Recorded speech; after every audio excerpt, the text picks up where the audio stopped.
Hello বন্ধুরা, আশা করি তোমরা সকলে খুব ভালো আছো। আমিও খুব ভালো আছি। তো রবিবারের ছুটির দিনে আমরা সকলে মিলে একসাথে বেরিয়ে পড়েছি সকাল সকাল ঘুরতে। তো কোথায় যাচ্ছি অবশ্যই বলবো বন্ধুরা। তো আমরা সকলে মিলে যাচ্ছি হচ্ছে ত্রিবেণীতে। তো ত্রিবেণীর ওখানে একটা মেলা হচ্ছে, যেখানে আমার দাদা মানে আমার পিসতুতো দাদা দোকান দিয়েছে। তো সেই উদ্দেশ্যে আমরা যাচ্ছি যে মেলাটা ঘুরবো। যদিবা বললাম সকাল সকাল বেরাচ্ছি বন্ধুরা, কিন্তু এটা সকাল সকাল নয় মোটেও, 11:30 প্রায় বাজে। তো বাচ্চারা আছে, বাচ্চাদের খাইয়ে দাইয়ে স্নান করিয়ে নিয়ে যেতে তো একটু লেট হবে। তো এই যে গঙ্গা পার করে চলে এলাম দাদার দোকানের মধ্যে মেলার ভেতরে। তো দাদা আমাদের জন্য সকলের জন্য রান্না করেই ছিল, আর আমি বাচ্চা দুটোর খাবার নিয়ে এসেছিলাম বাড়ি থেকে। তো এই যে এখন বাচ্চা দুটোকে খাইয়ে বসে গেছি আমরাও খেতে। তো আমরা সকলে মিলে একসাথে খাচ্ছি। দুপুরে খাওয়া দাওয়া সেরেই হঠাৎ করে দাদা বললো, চ গঙ্গা থেকে ঘুরে আসবি, আমিও তাহলে স্নানটা করে আসবো। আমি বললাম চ দেখি আসি গঙ্গাটা। তো ত্রিবেণীতে আমি এর আগেও এসেছি বহুবার দাদাদের সাথে, বিয়ের পর এই প্রথম। আর তাও আবার আমার সোনাকে নিয়ে। আমার সোনা তো খুব খুশি। এই দেখো আসতে না আসতেই ও গাড়ি চড়া শুরু হয়ে গেছে, যদিও ভয় পায়। দুবার ঘুরতে না ঘুরতেই ওর কান্না শুরু। কিন্তু আমার কুটু সাহসী, ও পুরো ঘুরে টুরে মানে আনন্দ করেছে। আর সোনা তো ছোটো, ওই জন্য একটু ভয় পায়। আর কি করব। যেহেতু আমরা খুব তাড়াতাড়ি চলে এসেছি, তো এখনও পর্যন্ত মেলাটা শুরু হয়নি। তো আমরা ভাবলাম বসে কি করব, চলো একটু ঘুরুঘুরি করি। তো ঘুরুঘুরু করতে করতে দেখি অনেক কিছু রাইডস এসছে। তো সেগুলো ভাবছে কে কোনটা চড়বে কী চড়বে। তো 4টের সময় যেহেতু মেলাটা শুরু হবে, তার মধ্যে কিছু জন ঢুকেছে। তো একটু করে দোকানগুলো খুলছে আস্তে আস্তে করে, একটু করে ভিড় হচ্ছে। তো আমরা এর মধ্যে ঘোরাঘুরি করছি। এই ঘুরতে ঘুরতে হঠাৎ করে দেখি এই তুর্কি কফি। তো তুর্কিশ কফি খাবো বলে বললাম, চ দিদি সবাই মিলে খাই। বেশ বানানোটাও বেশ নতুনত্ব লাগছিলো দেখো বন্ধুরা। আর টেস্ট করে দেখেছি খুব ভালো খেতে। তো তোমরা কে কে ট্রাই করেছো অবশ্যই কিন্তু জানিও।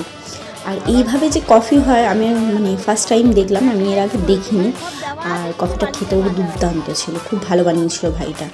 তো এরপরে দেখছি মেলাটা আস্তে আস্তে ভিড় হতে হতে শুরু হয়েছে, সব দোকানপাট খুলতে শুরু করেছে, লাইটিং হতে শুরু করেছে। তো আমি এই তো ফুলের দোকানে সামনে দাঁড়িয়ে গেছি যে কী নেব। তারপরে দেখি এই সুন্দর সুন্দর ডলরিংগুলো এত সুন্দর দেখতে, কিন্তু খুব মানে দামটা খুব বেশিই লাগছিলো আমার কাছে। মানে যতটা না মানে দাম হওয়ার কথা তার থেকে বেশি দাম লাগছিলো, ওই জন্য নাহলে একটা নিতাম, আমার খুব ইচ্ছে ছিল। আর এই যে চারিপাশে শুধু দোকান দোকান, খেলনা, আর বাচ্চাদের তো বায়নার শেষ নেই। আমার মেয়েটা এখনও বোঝে না, একটু বায়না করতে শিখেছে। কুটুটাও ছোট, ও ছোট মানুষ বেশ বায়না করছে। এই তো মেলা তো বাচ্চাদের জন্যই বলো। এত বড় মেলা, আমি তো দেখেই অবাক। কি নেই, রান্নাঘরের জিনিস থেকে সাজার জিনিস, এমনকি মেয়েদের বুটিক কালেকশনও এখানে দেখতে পেয়েছি। মানে সমস্ত কিছু এক জায়গায় হলে যা হয় তেমনই। কিন্তু আমার দামটা এখানে একটু বেশি মনে হয়েছে, তাও আমি টুকিটাকি কেনাকাটি করেছি। আর যে সমস্ত জিনিসগুলো পছন্দ হয়েছে সেগুলো দামের জন্য নিতে পারিনি। আমার মনে হচ্ছে সেটা মনে হয় আমাদের এলাকায় দামটা একটু কম। আর এই পুতুলটা আমি এখানেও জিজ্ঞেস করেছি, এখানে আরও দাম বলছিল। এখানে দেখো গাছও বিক্রি হচ্ছিলো। আর তোমরা তো জানো গাছ আমার দুর্বলতা, আমি যেখানেই যাই গাছ যদি দেখি নেবই একটা।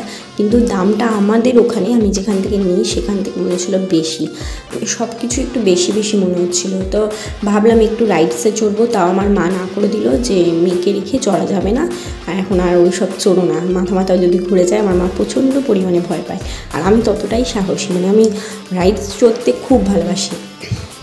আর এই যে এখন আমরা দাদার দোকানে চলে এসেছি। তো দাদার দোকানে সাম্বার, ইডলি, ধোসা, পাওভাজি এই সমস্ত বিক্রি হয়।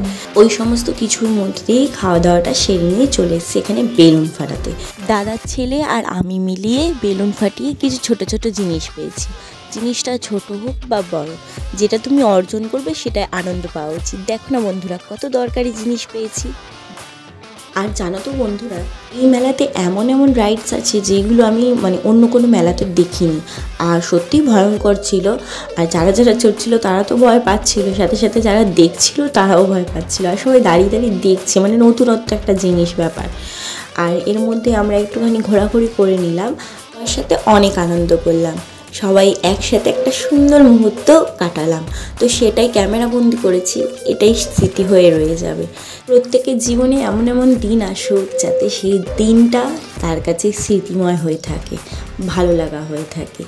হাজার ব্যস্ততার মাঝে এই ছোট ছোট মুহূর্তগুলো কী জানি কী আনন্দ দিয়ে দেয় মনকে, বলো বন্ধুরা। তো বন্ধুরা আজকের মতন এইটুকুনি, আবার আসবো নতুন একটা ব্লগ নিয়ে। ততক্ষণ ভালো থেকো বন্ধুরা, সুস্থ থেকো, আমার পাশে থেকো বন্ধুরা।